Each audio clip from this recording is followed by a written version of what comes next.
രാവിലെ തന്നെ ആദ്യ പരീക്ഷാ കേന്ദ്രത്തിലെത്തി. അവിടെ വലിയ തിരക്ക്. കുറച്ചുപേർ പുസ്തകങ്ങൾ നോക്കുന്നു, കുറച്ചുപേർ ചർച്ചകൾ നടത്തുന്നു. ആദ്യ കുറച്ചു നേരം നിശബ്ദനായിട്ടിരുന്നു. അവൻ കണ്ണുകൾ അടച്ചു. ശാന്തനാകൂ, നിനക്ക് കഴിയുന്നത്ര എഴുതൂ. പക്ഷെ ഇത്തവണ അവനൊരു തീരുമാനമെടുത്തു. ഇനി ഞാൻ ഭയപ്പെടില്ല. അവൻ ചോദ്യപേപ്പർ എടുത്ത് ഓരോന്നായി എഴുതാൻ തുടങ്ങി. ഇടയ്ക്ക് രാഹുൽ ഫോൺ ചെയ്തപ്പോൾ അവൻ പറഞ്ഞു, ഞാനൊരു എക്സാം എഴുതിയിട്ടുണ്ട്. എങ്കിൽ പിന്നെ നിനക്ക് കിട്ടുമായിരിക്കും. ആദ്യ ചിരിച്ചുകൊണ്ട് പറഞ്ഞു, ആ കാണാം. റിസൾട്ട് വന്ന ദിവസം രാവിലെ ആദ്യ ഫോൺ എടുത്ത് രജിസ്റ്റർ നമ്പർ ചെക്ക് ചെയ്തു. അവന് വിശ്വസിക്കാൻ പ്രയാസമായിരുന്നു. എക്സാം പാസ്സായിരിക്കുന്നു. സന്തോഷത്താൽ അവൻ മതിമറന്നു. ജോലി കിട്ടിയതോടെ ആദ്യയുടെ ജീവിതത്തിൽ വലിയൊരു മാറ്റം വന്നു. വർഷങ്ങളോളം അവനെ അലട്ടിയിരുന്ന പരാജയത്തിന് നിഴലൊന്നും മാറിയതുപോലെ. പക്ഷെ അവന്റെ മുന്നിൽ എപ്പോഴും ഒരു ശാന്തമായ ആശങ്ക ഉണ്ടായിരുന്നു. പുതിയ ലോകം അവനെ എങ്ങനെ സ്വീകരിക്കുമെന്നുള്ളത്. ആദ്യക്ക് ജോലിക്ക് പോകേണ്ട ആദ്യ ദിവസം എത്തി. നേരത്തെ തന്നെ അവൻ എഴുന്നേറ്റു. മേശയുടെ മുന്നിൽ നിന്ന് സർട്ടിഫിക്കറ്റ് എല്ലാം എടുത്തു പരിശോധിച്ചു. ദീപ അടുക്കളയിൽ നിന്ന് ചോദിച്ചു, ഇത്രയും ടെൻഷൻ എന്തിനാണ് മോനെ? ആദ്യ ദിവസം അല്ലേ അമ്മേ, അതാണ് ഇത്ര ടെൻഷൻ. ഒരു വലിയ കെട്ടിടത്തിലായിരുന്നു ഓഫീസ്.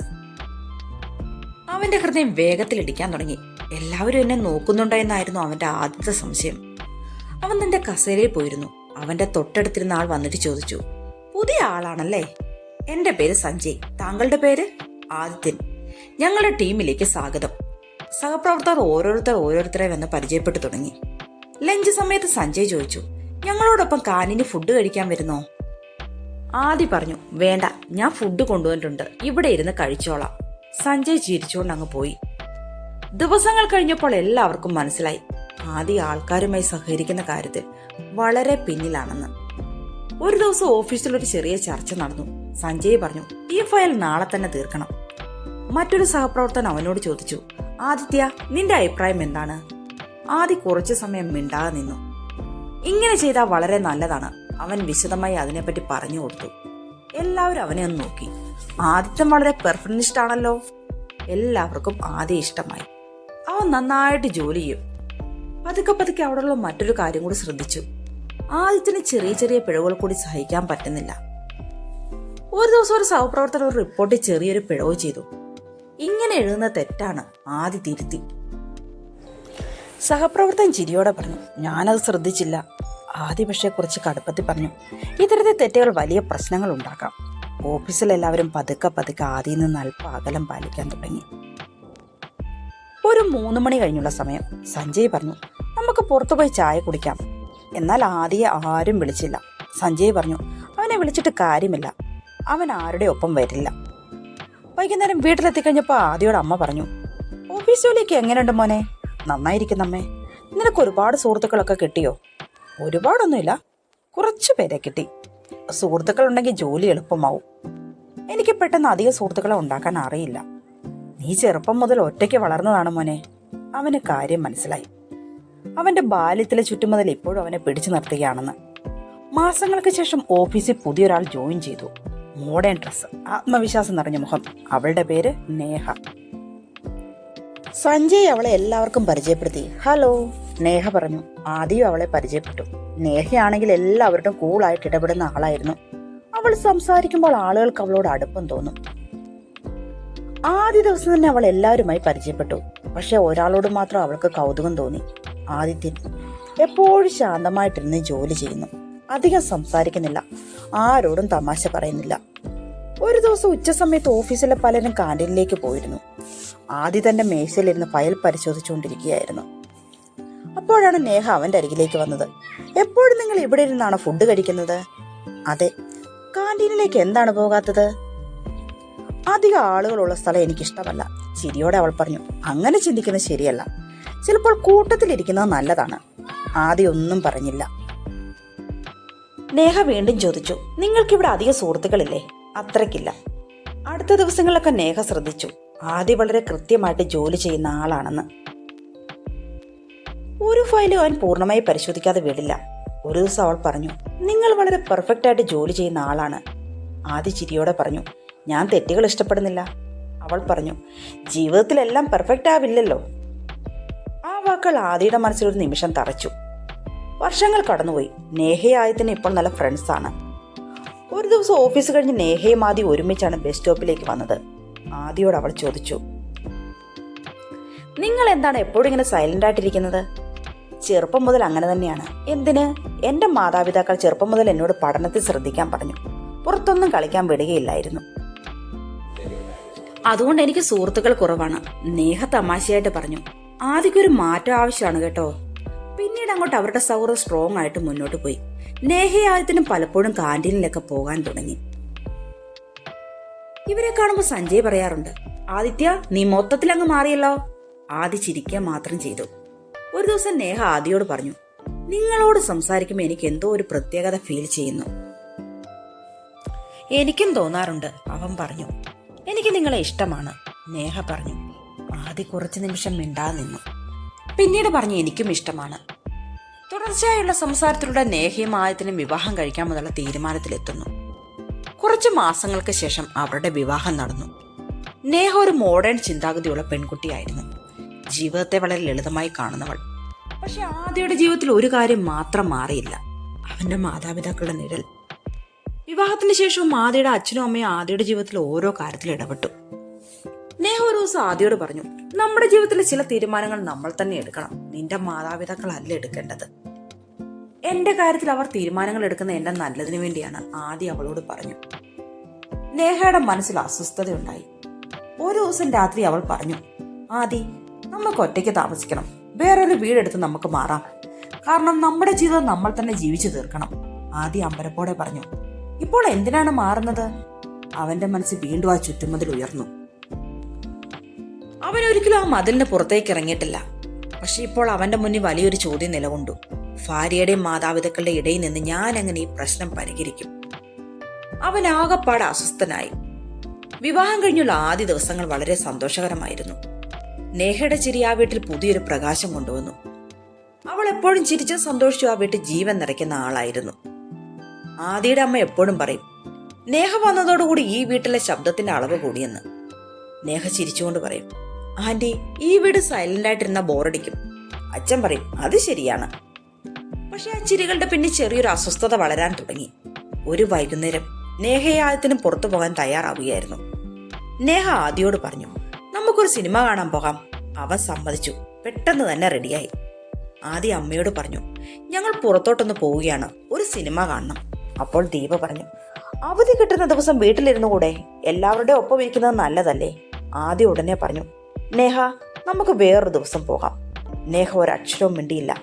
അവളുടെ മനസ്സിൽ ദേഷ്യവും സങ്കടവും മാറി മാറി വന്നു. രാത്രി മുറിയിലിരിക്കുമ്പോൾ നേഹ ആദിയോട് ചോദിച്ചു, അതെ ഞാനൊരു കാര്യം ചോദിക്കട്ടെ? ചോദിക്ക്. നിനക്ക് എന്തുകൊണ്ട് എല്ലായ്പ്പോഴും ഇല്ല എന്ന് പറയാൻ ബുദ്ധിമുട്ട് തോന്നുന്നു? ആദ്യം ഒന്ന് അമ്പരന്നു. എന്ത്? നിന്റെ അമ്മ എന്തെങ്കിലും പറഞ്ഞ ഉടൻ നീ അത് സമ്മതിക്കുന്നു. അവർ എന്റെ അമ്മയാണ്, ആദി പറഞ്ഞു. അത് ഞാൻ അല്ല എന്ന് പറയുന്നില്ല. എല്ലാ കാര്യങ്ങളും മാതാപിതാക്കൾ അല്ല തീരുമാനിക്കേണ്ടത്. ചില കാര്യങ്ങൾ നമ്മൾ തന്നെ തീരുമാനമെടുക്കണം. ആദിത്യൻ കുറച്ചു നേരം മിണ്ടാതെ ഇരുന്നു. എനിക്കവരെ നിരാശപ്പെടുത്താൻ ഇഷ്ടമില്ല, നേഹ പറഞ്ഞു. പക്ഷെ അങ്ങനെ ചെയ്യുമ്പോൾ ചിലപ്പോൾ നീ എന്നെ നിരാശപ്പെടുത്തുന്നു. ദിവസങ്ങൾ കടന്നു പോകുന്തോറും നേഹ ചില കാര്യങ്ങൾ ശ്രദ്ധിക്കുന്നുണ്ടായിരുന്നു. വീട്ടിലെ പല തീരുമാനങ്ങൾ എടുക്കുന്ന ആദിയുടെ അച്ഛനും അമ്മയായിരുന്നു.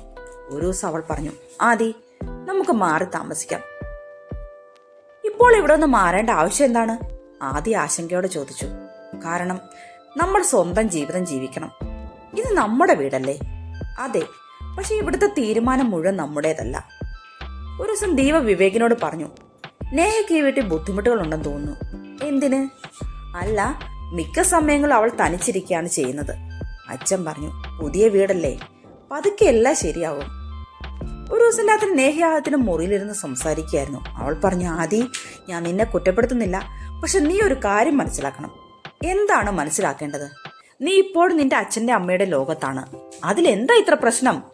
നിന്റെ ബാല്യത്തിൽ അവർ നിനക്ക് ചുറ്റും ഒരു മതിൽ പണിതു. നീ ഇപ്പോഴും ആ മതിലിനുള്ളിൽ തന്നെയാണ്. ആദ്യം ഒന്നും മിണ്ടാതെ ജനലിന് പുറത്തേക്ക് നോക്കിയിരുന്നു. അവൻ ചിന്തിച്ചു, ഞാൻ ശരിക്കും മതിലിനുള്ളിലാണോ?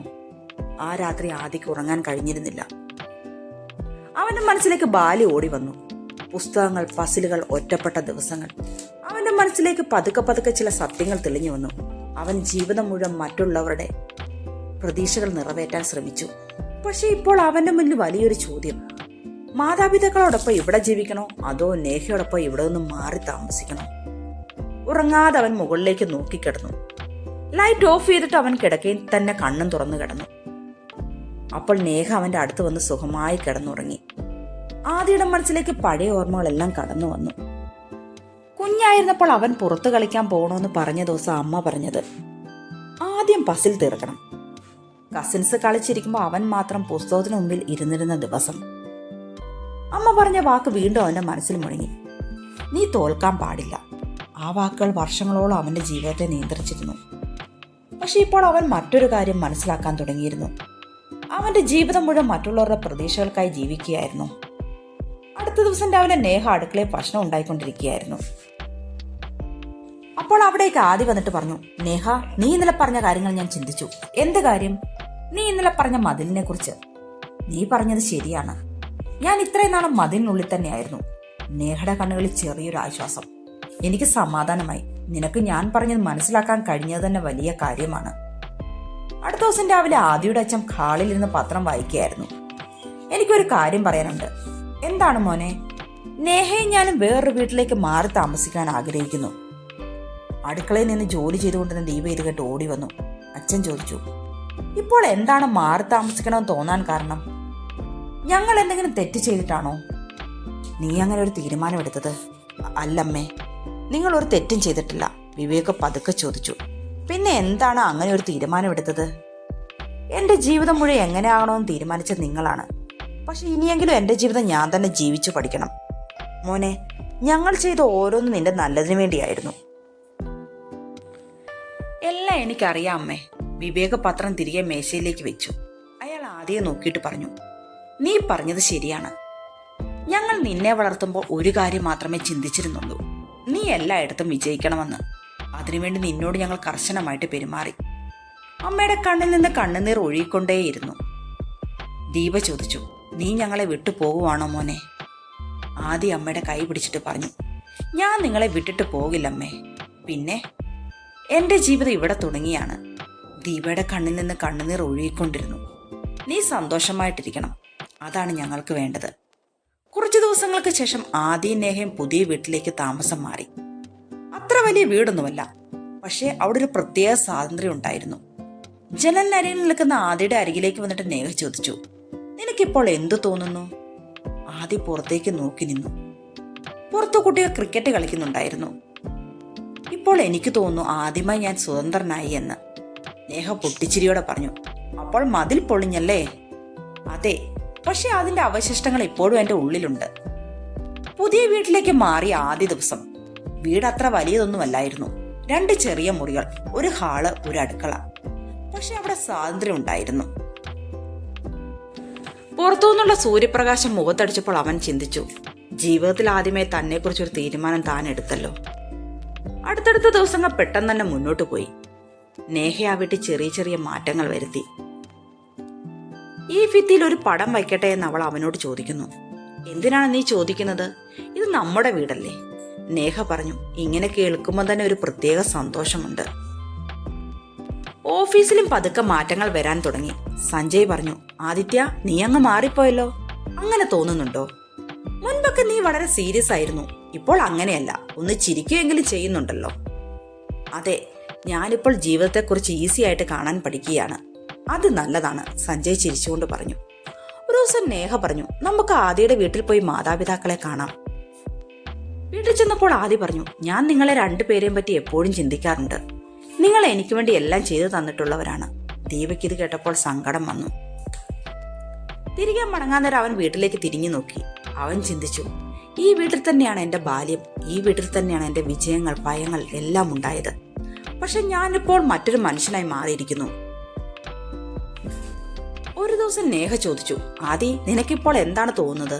ആദി പതുക്കെ പറഞ്ഞു, ജീവിതം ഒരു മത്സരമല്ല, പിന്നെ അതൊരു പഠനമാണ്. എന്ത് പഠനം? സ്വന്തമായി ജീവിക്കാൻ പഠിക്കുന്നത്. നീ അത് പഠിച്ചോ? ഞാനിപ്പോൾ പഠിക്കാൻ തുടങ്ങിയതേ ഉള്ളൂ. കുറച്ചു ദിവസങ്ങൾക്ക് ശേഷം കുട്ടികൾ പുറത്ത് ക്രിക്കറ്റ് കളിക്കുകയായിരുന്നു. ആദ്യം കുറച്ചു നേരം അവരെ നോക്കി നിന്നു. പിന്നീട് അവരുടെ അരികിലേക്ക് ചെന്നു. കുട്ടികൾ ചോദിച്ചു, അങ്കിൾ ഞങ്ങളുടെ കൂടെ ക്രിക്കറ്റ് കളിക്കുന്നോ? അതിനെന്താ, കളിക്കാമല്ലോ. അവൻ കുട്ടികളോടൊപ്പം ക്രിക്കറ്റ് കളിക്കാൻ തുടങ്ങി. അവന്റെ ഉള്ളിൽ വിചിത്രമായ ഒരു സന്തോഷം തിരികെ വന്നു. അവൻ ജീവിതത്തിൽ ആദ്യമായി ബാല്യം അനുഭവിക്കുകയായിരുന്നു. ചിലപ്പോൾ നമ്മുടെ മാതാപിതാക്കൾ നമ്മളെ സംരക്ഷിക്കാൻ നമ്മുടെ ചുറ്റും വലിയ മതിലുകൾ പണിയും. പക്ഷെ ഒരു ദിവസം ആ മതിലുകൾ പൊളിച്ച് നമ്മുടെ സ്വന്തം ലോകം കണ്ടെത്തേണ്ടത് നമ്മൾ തന്നെയാണ്. അതാണ് ജീവിതത്തിലെ യഥാർത്ഥ വിജയം.